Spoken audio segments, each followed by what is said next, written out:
بریم بچه ببینیم مچ اینا چی میشه. هرات 96 هرات در مقابل 17 منیر. انفور نو اسلاید. ببینیم که چی کار میکنن. ولی این کلیپ پسیج 96 هرات میگیره و حالا منیر خیلی عالی است.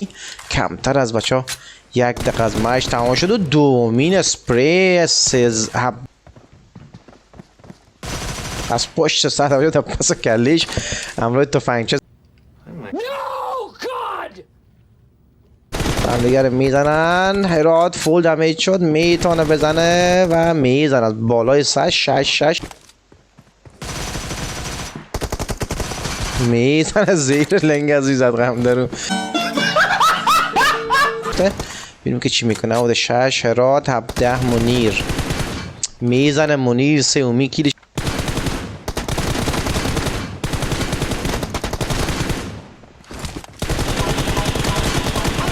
و Wake up to reality.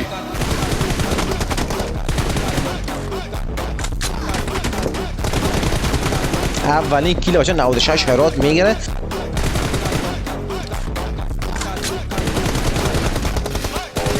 میزنه 4-2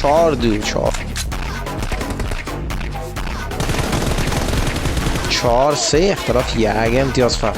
کرد زد نزدیک بودن یکم چیز شده. 5-4 حالا 96 هرات با اختلاف 1 امتیاز در مقابل نفر دمیجیست و ببینیم که چی میکنه. میره برای کولد و نفر دیگه برای 96 هرات 4-4 کرد. ببینیم که چی میکنن. 96 هرات 6-4 حالا 6 و میزنه این طرف. 96 هرات حالا با 1 کیل پیش در بیارن. ببینیم که چی میکنه حالا. 8-6 اختلاف 2 امتیاز میشه. فقط 1 اختلاف امتیاز و حالا 9-7. ببینیم که چی میشه. فول دمیج شد و تمام باشه. 10مین کیل خودم 96 هرات اینجا میگیره. خیلی عالی و 10-7 بچه برنده مچ میشه. هر دوش تقریبا جذاب و اختلاف نزدیک زیاد نبود.